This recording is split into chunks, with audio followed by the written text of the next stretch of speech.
नमस्ते। स्वागत है इस विश्लेषण में। आज हम बात करने वाले हैं एक ऐसी परेशानी की जो बिल्कुल चुपचाप हमारी रोजमर्रा की थालियों में आकर बैठ गई है। हम सबको लगता है कि हमारा खाना बिल्कुल हेल्दी है, ठीक है ना? लेकिन एक बहुत ही विशाल, बिल्कुल ना दिखने वाली छिपी हुई भूख या इनविजिबल न्यूट्रिएंट डेफिशिएंसी हमारे अंदर पनप रही है। चलिए इस डीप डाइव को शुरू करते हैं और देखते हैं आखिर चक्कर क्या है। 75%।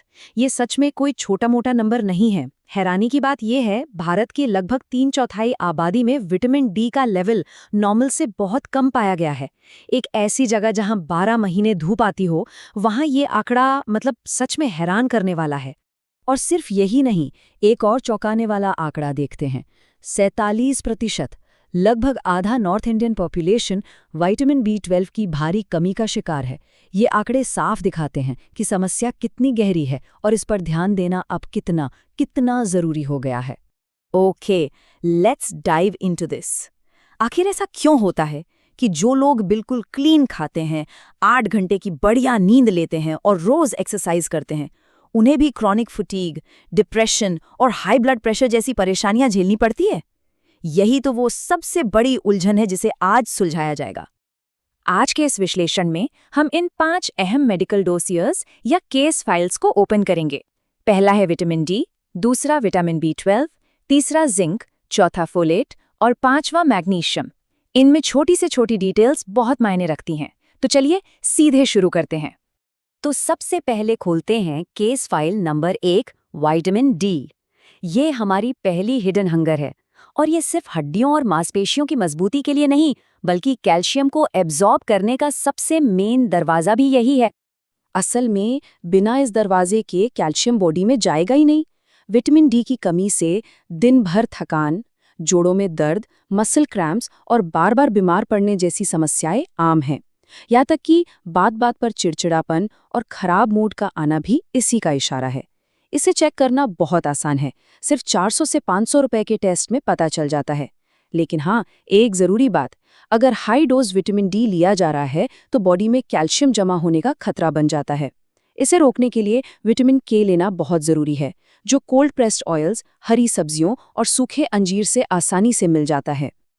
अब इस स्टडी डेटा को समझना ज़रूरी है। गर्मियों में अगर शरीर का 25% हिस्सा खुला है तो दिन में सिर्फ 8 से 10 मिनट धूप लेना काफ़ी है।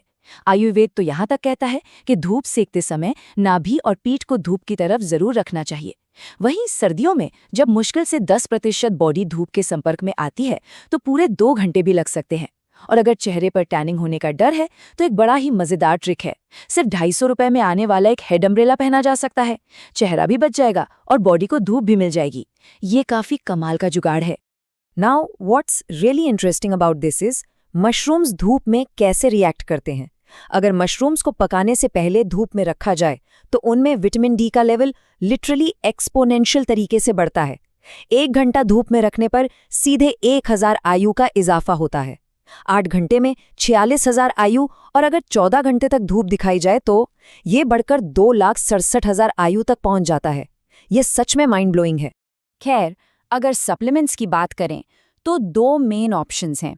पहला, रेगुलर एलोपैथिक टैबलेट्स, जिनमें 20,000 से लेकर 60,000 आयु तक का हेवी डोज होता है। इन्हें बिना डॉक्टर की सलाह के नहीं लेना चाहिए, और वो भी मैक्सिमम 1 महीने तक। दूसरा ऑप्शन है वीगन D3 सप्लीमेंट्स का, जो रोज लेने के हिसाब से 600 से 1000 आयु के आसपास होते हैं। ये थोड़ा धीमा पर सेफ तरीका है। फिर भी हमेशा पहले डॉक्टर से सलाह लेना ही सबसे बेस्ट अप्रोच है। चलिए अब आगे बढ़ते हैं हमारी दूसरी केस फाइल पर, जो है विटामिन बी 12। ये वो क्रिटिकल न्यूट्रिएंट है जो रेड ब्लड सेल्स बनाने, डीएनए रिपेयर करने, ब्रेन को चलाने और खाने को एनर्जी में बदलने के लिए सबसे ज्यादा जरूरी है। इन वाइटल स्टैटिस्टिक्स पर एक नज़र डालते हैं। इसका हेल्दी रेंज 200 से लेकर 950 के बीच होना चाहिए। अगर ये लेवल 150 से नीचे चला गया तो समझिए ये डेंजर जोन है। तब मूड स्विंग्स, डिप्रेशन, एंग्जाइटी और एक्सट्रीम टायर्डनेस महसूस होने लगती है।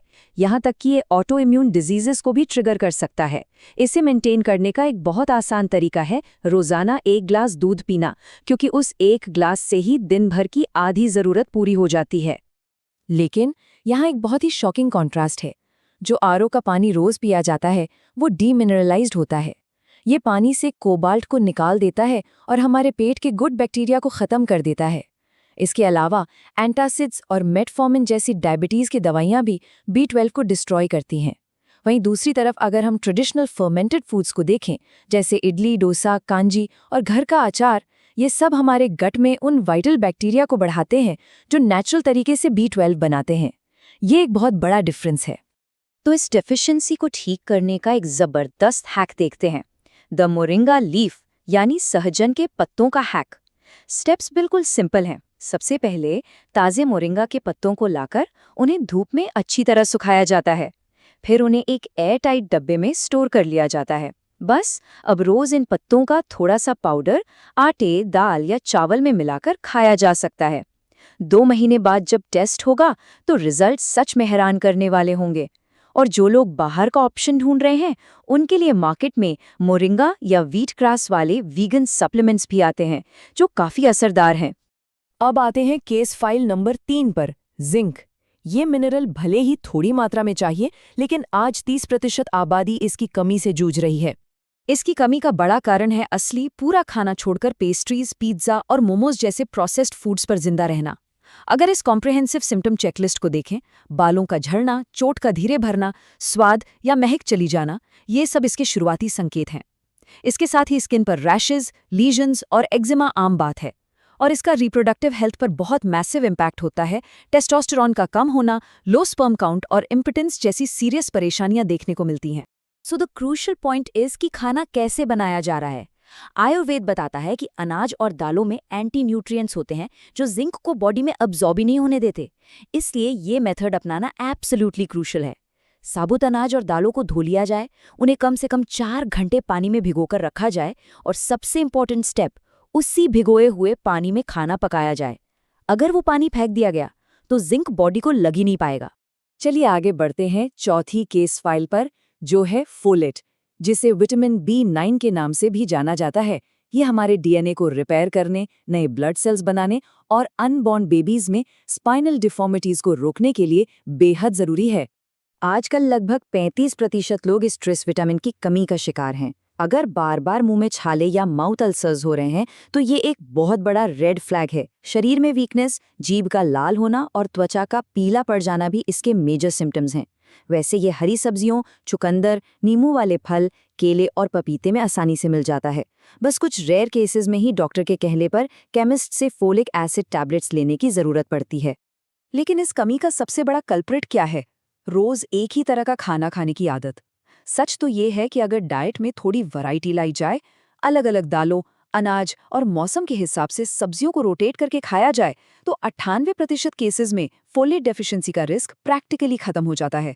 बस थोड़ा बदल बदल कर खाना चाहिए। और अब हम ओपन कर रहे हैं हमारी आखिरी केस फाइल, मैग्नीशियम।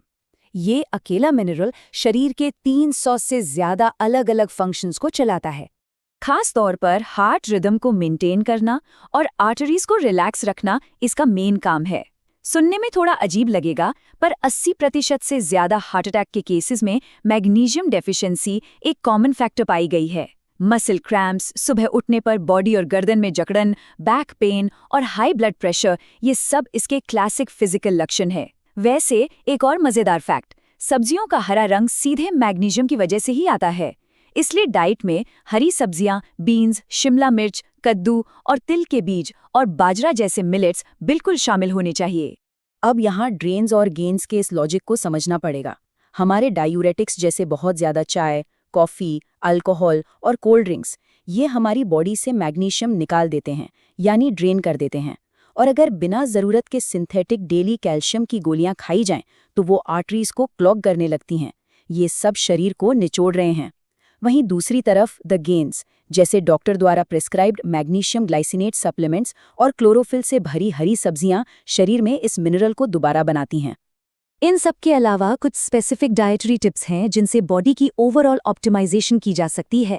जैसे ट्रेडिशनल बिलोना मेथड से बना A2 काऊ घी खराब कोलेस्ट्रॉल को कम करता है, ब्लड प्रेशर ठीक रखता है और अच्छा CLA देता है। एंड गेट दिस, 10 साल पुराना एज्ड घी ताज़ी घी से भी ज्यादा सेहतमंद माना जाता है। इसे खराब होने से बचाने के लिए 5 लीटर की स्टेनलेस स्टील डोली में स्टोर करना सबसे अच्छा है। साथ ही कोल्ड प्रेस्ड खपली आटा एक प्राचीन और लो ग्लूटेन व्हीट ऑल्टरनेटिव है जो आंतों और वैस्कुलर हेल्थ के लिए लिटरली एक गेम चेंजर साबित हो सकता है। तो चलिए इस डीप डाइव को एक थॉट प्रोमोकिंग सवाल के साथ यहाँ रैप अप करते हैं। क्या लंबे समय तक हेल्दी रहने का असली राज सिर्फ इसमें छिपा है कि हमारी प्लेट में क्या रखा है, या फिर इस बात में कि उस खाने को बनाया और प्रिपेयर कैसे किया गया है? क्योंकि जैसा देखा गया, छोटी छोटी तैयारियों और वैरायटी की कमी के कारण आम खुराक में भी ऐसी डेफिशिएंसीज रह सकती हैं। ये सच में एक सोचने वाला विषय है। उम्मीद है इस विश्लेषण से ये छिपी हुई भूख का कॉन्सेप्ट क्लियर हुआ होगा। अगली बार फिर एक नए विषय के साथ मिलते हैं।